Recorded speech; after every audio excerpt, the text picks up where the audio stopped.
On the show today, we're talking NASCAR on the Bristol Dirt, including what dirt drivers to watch and a whole lot more. Let's go.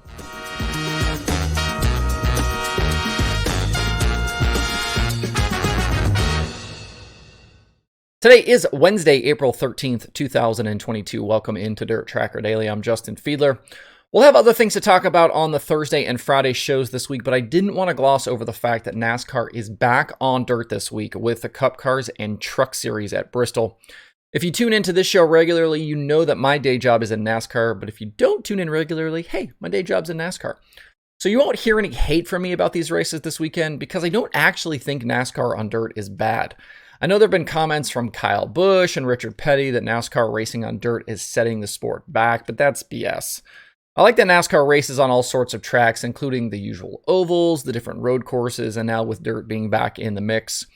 I don't love that they've taken away a paved race at Bristol to do this because I do think there are other actual dirt tracks that would be great for this event, but I understand why they did it.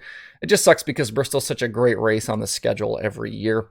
This is year 2 of the NASCAR dirt race on Bristol, and there were definitely problems last year, but I think they've learned and the racing should be better this weekend. The 2021 version was certainly not helped by the fact that there was a big rain delay. There was obviously several days of rain leading up to this event. There were storms during that weekend, and there was that rain delay for the trucks. And then there was a lot of that cup race was run during the day with kind of sun beaming down on the surface. This year, both races are at night, and with a better forecast coming up, we shouldn't see so many of those issues we had last year, including the mud-covered trucks and the eventual rubbered-up surface for the cup cars. And clearly 250 laps on a dirt surface is going to be a difficult ask for track prep. But again, with a year of experience and learning, things should be better on Sunday night.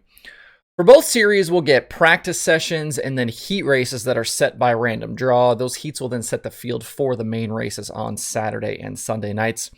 Last year, we saw some dirt ringers in both races, but there's much less of that this season. No dirt guys are in the cup field, and only Buddy Kofoid, Mike Marlar, and Jessica Friesen are in the truck race. There are obviously plenty of NASCAR regulars with dirt experience. I'm going to get those comments like, Christopher Bell's a dirt guy. But those three are the only real outsiders coming in. Friesen and Marlar have run NASCAR events in the past, and I am excited to see Kofoid get a shot with Kyle Busch Motorsports. We saw Logan Seavey do well in the same situation a few years ago, and Kofoid could surprise some folks who don't know who he is. Funding is always a problem, but this could be a chance for Buddy to get some much needed exposure if he wants to go this direction in the future. I'd obviously like to see him continue in sprint cars because I'm a selfish dirt fan that way, but I certainly wouldn't be upset if he got chances on the pavement side. He's one of the most talented young drivers in the country right now. That's regardless of car type. For you hardcore types, remember that you are going to see and hear some uninformed and naive stuff this weekend from the regular NASCAR fans, the broadcasters on social media. They're going to say dumb stuff about dirt racing, but don't let it make you angry. It's not on purpose. They just aren't educated like you are. NASCAR racing on dirt is a positive for the dirt community. It exposes that fan base to racing on the surface, and guys like Kyle Larson and Christopher Bell make it much easier for fans to migrate back and forth. This is what we want. So let's be welcoming and helpful where we can to help bridge the gap between the pavement crowd and the dirt community. There's always room for more.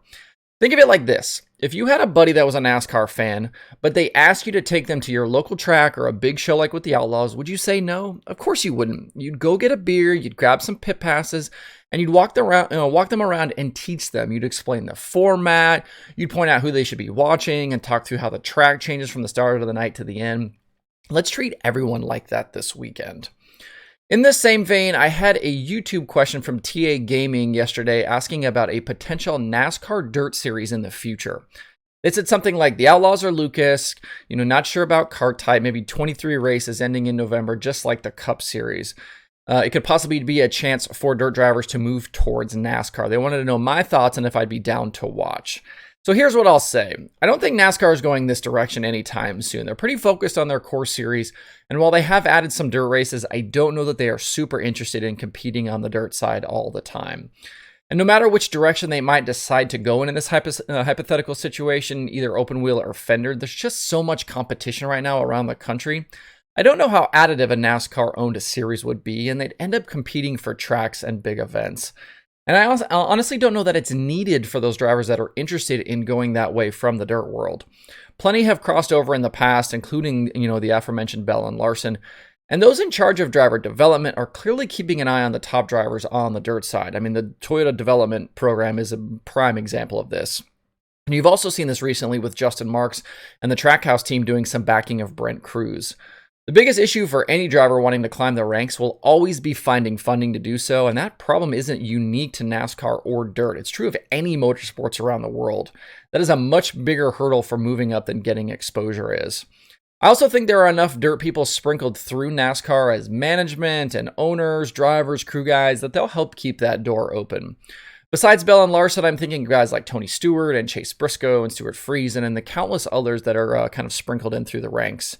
And as an example, my Dirt Tracker Conversations guest from a week ago was crew chief Jeremy Bullins, who grew up going to dirt late model races. He's fielding that car for Tyler Courtney at Eldora, but he's a Daytona 500 winning crew chief at Penske. So I'm not sure a NASCAR Dirt Series is necessary, and if they decided to start one, it would be an uphill battle against the likes of World Racing Group and Lucas and USAC, kind of all of those incumbent players in the game. So thanks for the question. Hopefully that answers it for you. So now it's your turn. Give me your thoughts on the Bristol weekend ahead. Are you going to tune in? Is this a race you'd attend in the future? Are you even going this weekend? Let me know where you are with the NASCAR and dirt stuff. I'm curious to see what you guys have to say.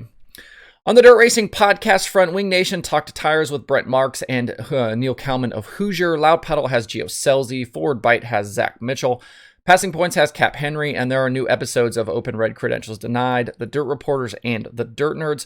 To see the full list of shows and episodes, head over to dirttracker.com/podcasts. And there are 2 shows on the streaming schedule today. Dirt Vision has Micros from Millbridge, and there is Flow Racing 24/7. To see the full daily streaming schedule with links to watch, visit dirttracker.com/watch tonight. And while you're at dirttracker.com, if you want to grab a decal, click decal up in the nav bar, go to dirttracker.com/decal. They are $3 sent right to your house. They look like this. So if you want to grab one, go ahead. $3, dirttracker.com/decal. That's it for the show today. Have a good Wednesday. If you have thoughts about the topics on today's show, please leave them in the comments below or tweet at me. Thanks everybody for tuning in. We'll see you tomorrow for more Dirt Tracker Daily.